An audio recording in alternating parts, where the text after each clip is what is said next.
Hi Pre-Calc, Miss Lashke here. I am going to walk you through a few more of these on 1.5 homework because I know some of you just maybe had a little bit of a hard time following what we were doing. So anyway, I'm going to go ahead and try.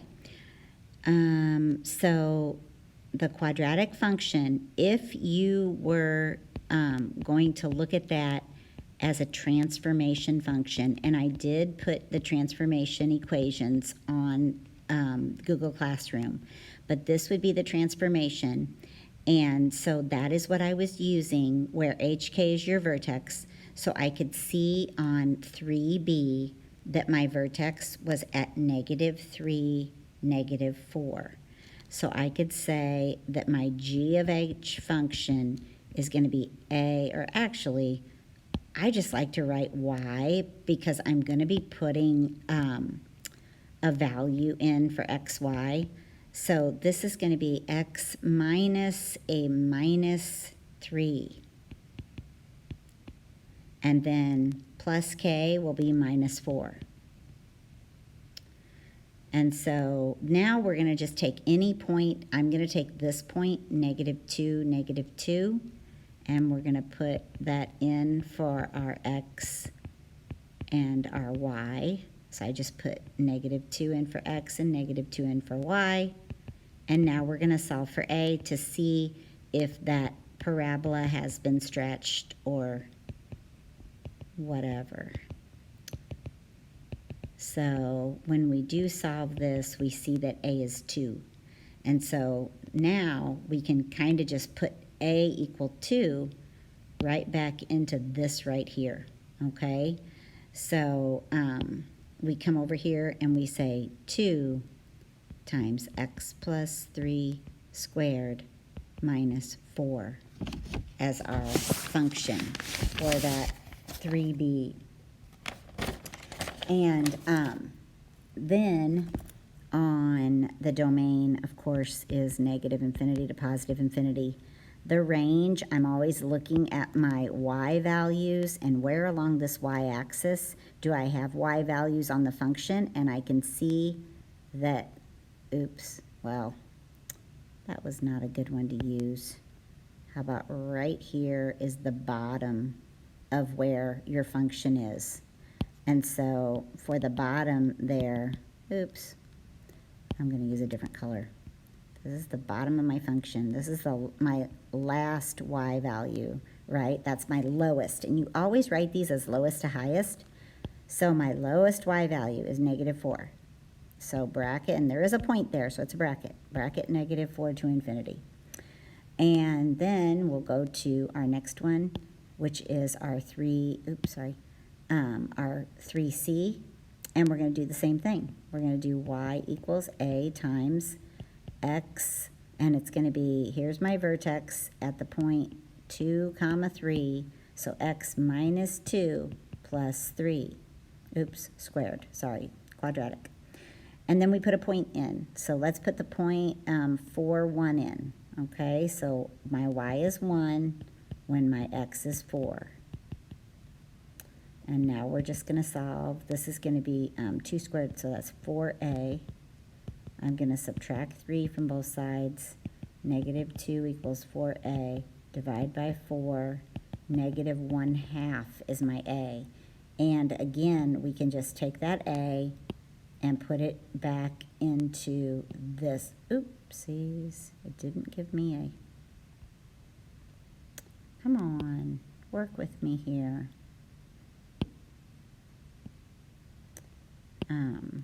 Didn't give me. Put it back into that equation. So we take our 1/2, -1/2, sorry, times x minus 2 squared plus 3. And our domain, -infinity to +infinity. Our range, again, we're looking at our y values here, and we see that the highest y value we have is right here at 3. So that's going to be over here, because it always goes smallest, comma, largest when we're writing an interval notation. Well, if 3 is my largest, it's going to go on the right. And then what do? Oh, well, negative infinity to 3, okay? All right, so now that takes us to our square root function. The first thing, and what I talked about today, I noticed that here's my parent function, and this is a lot different than my parent function. So I'm imagining that we, number one, reflected it across the y-axis. Okay, so we have to think of number one, a reflection across y-axis, which negates the x. And then this point right here goes down 2 and right 4. So then down 2, right 4. And then you have your function, okay? So that's the one we're going to work on. I'm going to go ahead and erase this so that we can have some space and we can still see the function. Okay. So now we've got f of x equals a times the square root of x minus h plus k. Okay, that's your main function. So y equals a times the square root of, and we said this is our left-right. It was 4 to the right. So that's x minus 4. But remember, the reflection across the y-axis, that negates the x. And then down 2. So that should be our main equation. Okay, so this one was the reflection across y-axis. This one is right 4, and this one is down 2. And so let's put a point in. So a point on my function is the point 2, 0 right here. We can use that point. So 0 equals a times the square root of negative 2 minus 4, and then minus 2. 0 equals a times the square root of minus a minus 2, minus 2. 0 equals a times the square root of 2, minus 2. We're going to add 2 to both sides, and then divide by the square root of 2 on both sides. And then say, well, if I rationalize this, I'd be multiplying by the square root of 2 over the square root of 2. And then the 2's would cancel. So my a is just square root of 2. So once we get our a, we'll go back to that.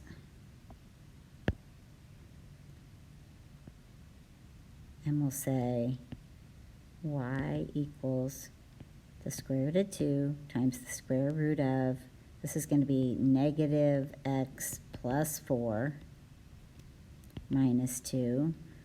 So you could leave it like that. You could also change it to 4 minus x. You could also multiply through.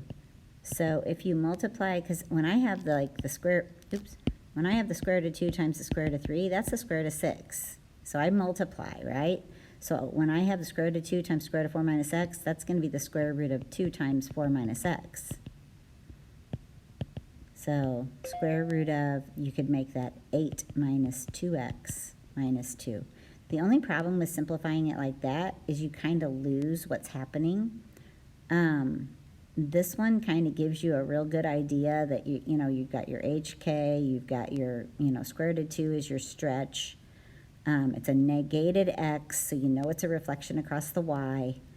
But anyway, it's okay. Either way, however you guys want to, whatever, makes sense to you. I put both of them on here. But this time, since it's so small, I don't have a lot of space to write. I'm going to go ahead and put the simplified version, okay? And so I just went ahead and put that simplified version. Our domain, x's, let's look at this, at these x values. Notice that they're all going this way, okay? I don't have any to the right of 4. So therefore, when I write my domain, it's going to be negative infinity. Remember the smallest all the way up to 4 with a bracket, because there is a point there. And now if we look at our y values, our y values start here and go all the way up, okay? They start, I kind of went over it, but they start right, how about doing it in green? They start right there at -2 and then go up. So -2 is the smallest. So we've got -2 to infinity. Okay? Now, think about what your parent function looks like. Here's your parent. It looks like it's a reflection across the x-axis. So number 1, reflect across x-axis, and then shift 1, 2, 3 up,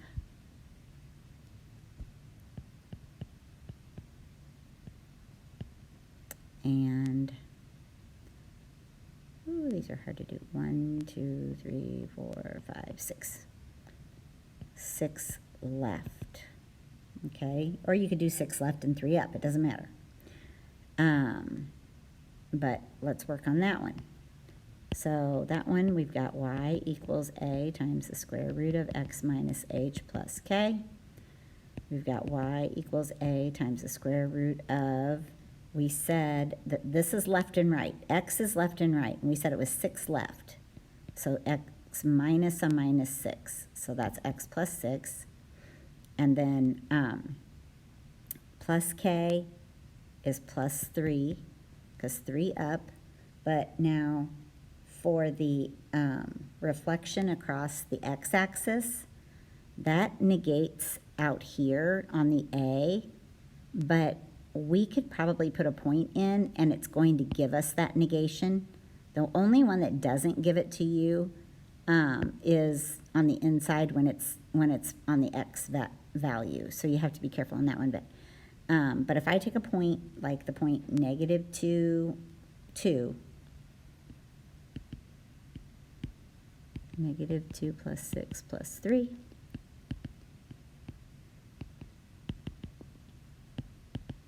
So 2a plus 3, we're going to subtract 3. See how that negative is in there for us? Our a is -1/2. So this is going to be -1/2 times the square root of x plus 6 plus 3. Our domain, oops, sorry. Come on. Our domain, if you look, your x values start here at -6 and then they keep going that way. So we've got our domain -6 to infinity. And then for our y values, maybe I'll do this in pink, they start here at 3 and go down. So our smallest y value would be -infinity, and then all the way up to 3. Okay.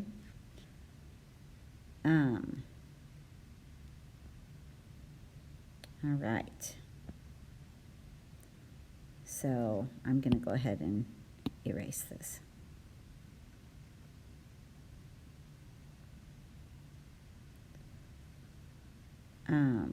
The next one is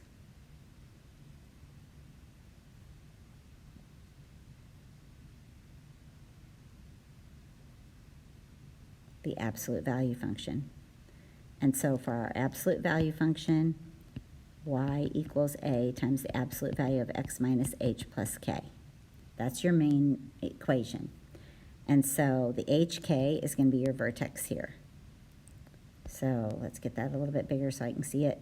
we've got negative 2, 5. Okay, that's the point, negative 2, 5. So our h is negative 2, and our k is 5. So x minus a minus 2, and our k is 5. And so now we pick a point. I'm going to pick the point negative 1, 2. Oops, I picked this point, negative 1, 2. 2 is the y value, negative 1 is the x. And so subtract 5, negative 3 equals a times the absolute value of 1. So my a is negative 3. You knew your a was going to be negative because it's pointing down. But now you've got your function, negative 3 times the absolute value of x plus 2 plus 5. And your domain is negative infinity to positive infinity. And you can see that your range starts right here. Oh well. And goes down. Those are all your y values. And so it's starting there at 5 and goes down. Now when I say it's starting, that is the highest that it goes. Okay, so you have to be careful there because you want the lowest. The lowest is negative infinity. And the highest, we said, was 5. Okay, smallest to largest, always. Smallest to largest. Okay, this one has a vertex. Ooh, I can't see it. At 4, negative 3. That's your HK. So y equals a times x minus 4, minus 3.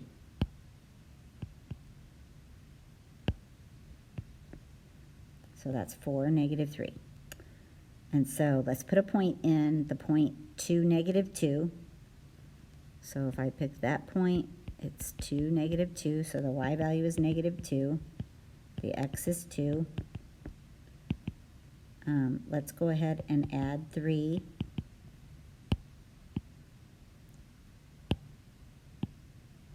One equals a times the absolute value of negative 2.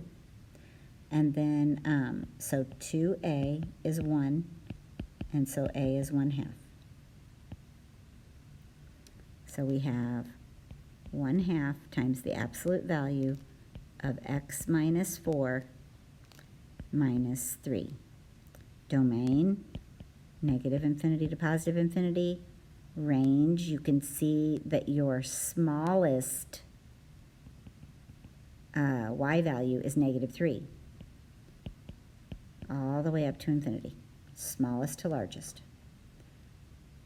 Okay, so that was 3, 4, and 5 on the 1.5 homework.